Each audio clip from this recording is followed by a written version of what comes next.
E aí, pessoal, beleza?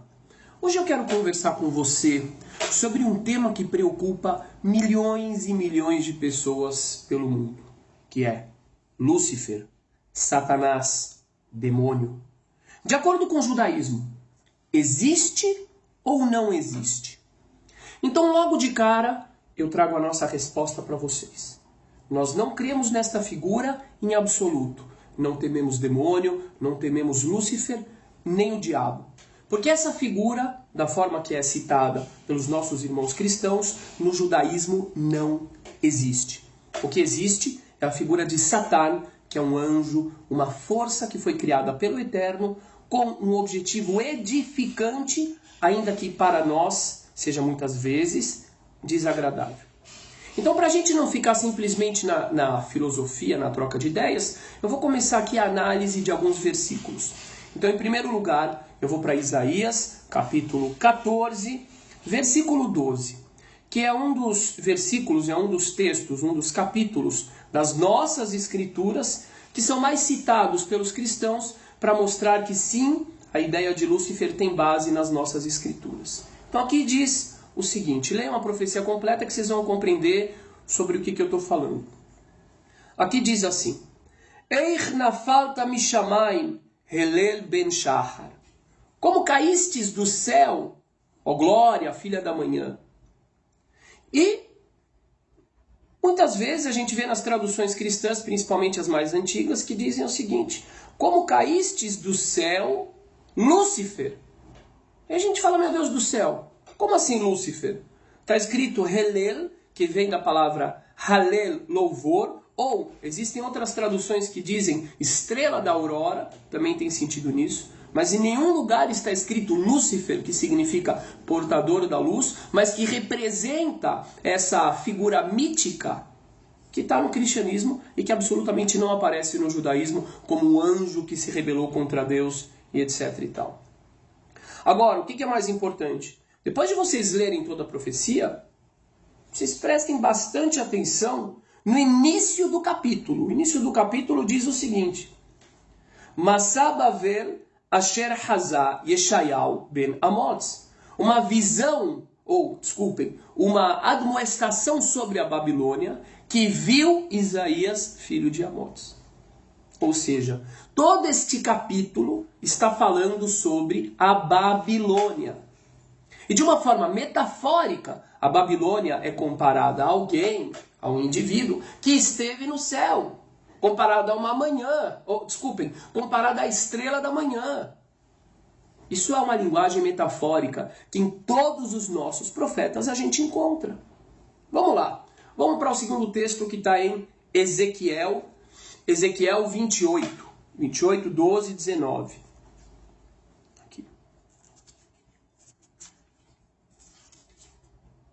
Só para os amigos saberem, eu não uso a tradução. Nós não usamos traduções, nós usamos aqui o texto original em hebraico. O que muitas vezes também traz estranhamento, porque muitas das coisas que existem de contradições entre o cristianismo e o judaísmo, quando nós percebemos a fonte, descobrimos facilmente que são traduções erradas de textos em hebraico. Então vamos lá. Ezequiel 28, 12. Eu coloquei no 38. Então aqui diz o seguinte. Entre algumas outras coisas diz assim. Be'eden gan Elohim haita. Estivestes no Éden, no jardim de Deus. Depois no versículo 14 diz, você é um querubim, que foi untado, que foi ungido. Eu te coloquei no monte da santidade de Deus. E assim por diante. Então, novamente aqui a gente encontra uma linguagem, alguns versículos, falando sobre algum indivíduo de uma forma muito grandiosa. Você é como um anjo, você está no alto, etc e tal. Então, este versículo, assim como o outro versículo que eu citei de Isaías, foi tirado do contexto, de modo a falar, está falando de um ser sobrenatural. Opa, calminha aí. volta para o início do assunto, que está no versículo 11, e está escrito o seguinte. É o Eterno falando com Ezequiel. Vaihi devar Adonai Elai lemor. Foi a palavra de Deus, do Eterno, para mim, dizendo, Ben Adam, filho do homem, Sakina al melech tzor. Eleva uma lamentação sobre o rei de Tiro. Gente, pelo amor de Deus, aqui está falando explicitamente sobre o rei de Tiro. Quem era o rei de Tiro? Era um homem muito sábio, era um homem muito poderoso, era um homem muito bem articulado. Então, metaforicamente se fala como um anjo, metaforicamente se fala coisas muito grandiosas, mas é só a gente voltar para o texto que a gente percebe que está se tratando de um indivíduo. É como, por exemplo, a gente tem aqui no início do capítulo, no versículo 2, está escrito assim, Veatá Adam veloel, e tu és um homem, e não um el, e não uma força espiritual, não uma espécie de Deus. Então, muitas vezes, o ser humano pensa que ele é como um Deus. E, em referência a isso, a gente tem esses versículos metafóricos, falando de forma muito grandiosa sobre reis, sobre reinos que chegaram muito alto. Porém, quando fala da queda deles, fala que eles foram enterrados, falam que eles foram mortos. Então, obviamente, não está se tratando de Lúcifer. Aliás, aqui é um momento importante para a gente falar também sobre a serpente do paraíso. Muitas pessoas falam, não, aquela serpente era o Satanás, era o Lúcifer. Eu falo, meu Deus do céu, onde que está escrito isso ali? Não, então era o quê? Era uma serpente. Ah, mas uma serpente fala? Bom, de acordo com o texto bíblico, aparentemente sim. Você quer compreender de forma metafórica? Também é possível.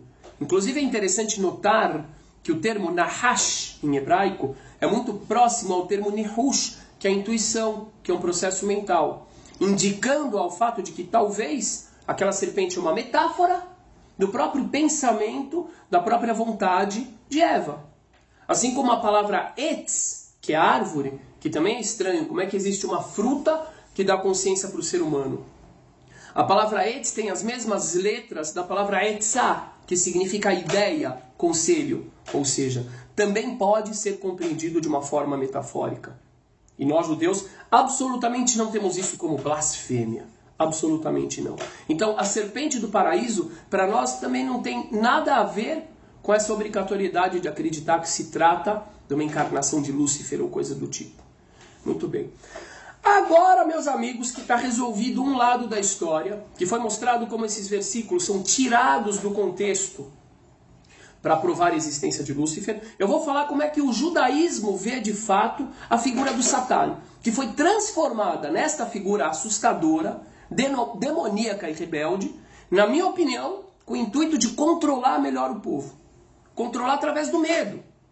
É mais ou menos aquela história dos pais que ao invés de explicar para o filho por que tal coisa é ruim, por que tal coisa é perigosa, o que eles fazem? Eles falam que tem o bicho-papão. O bicho-papão vai te pegar. Se você sair na rua sozinho, bicho-papão te pega. É psicologia infantil. O objetivo pode ser bom? Pode ser bom. Conter a dimensão animalesca do ser humano. Mas se a gente está tratando de evolução espiritual, a gente tem que sair dessa história do bicho-papão. E a gente tem que ser sério, a gente tem que compreender de fato qual que é a função do Satã. Qual é a função do mal dentro da nossa realidade. Vamos lá, vamos continuar. Vamos agora para Zacarias 3. O profeta Zacarias 3, no versículo 2, se eu não me engano, a gente tem claramente a figura do Satã como... Peraí, deixa eu achar aqui rapidinho. Quero ler do versículo.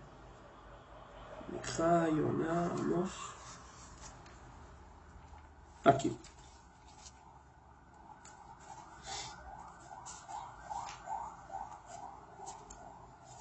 Aqui. Está escrito o seguinte.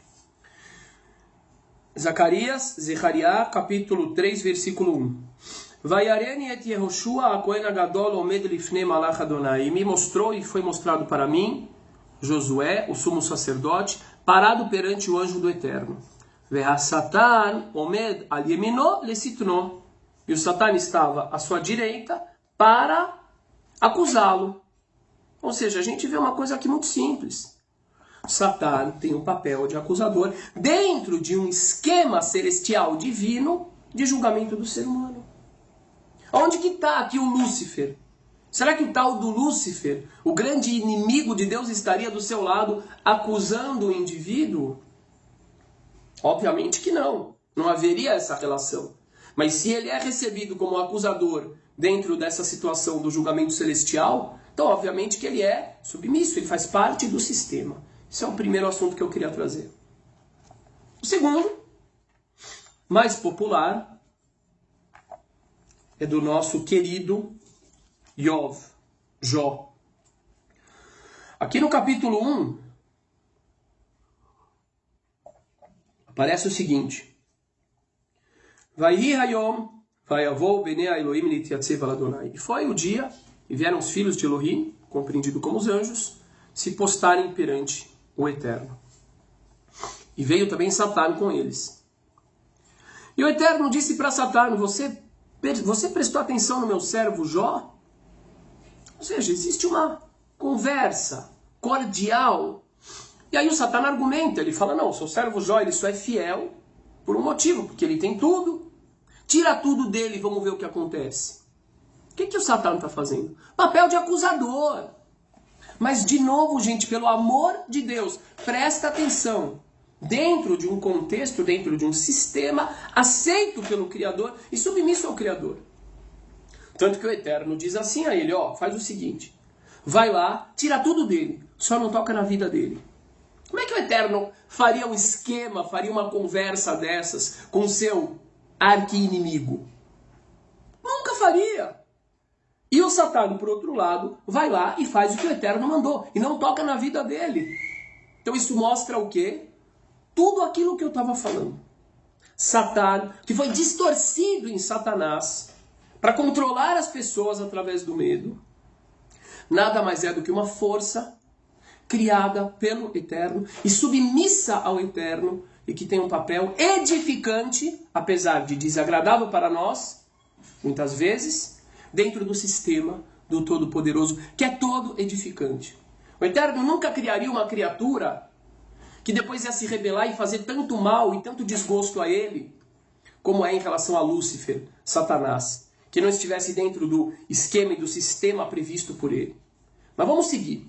Agora eu quero trazer para vocês 2 Samuel 24, 1. Prestem atenção que interessante. 2 Samuel 24, 1. 23, 24. Aqui. Vayosef af Adonai laharot beIsrael.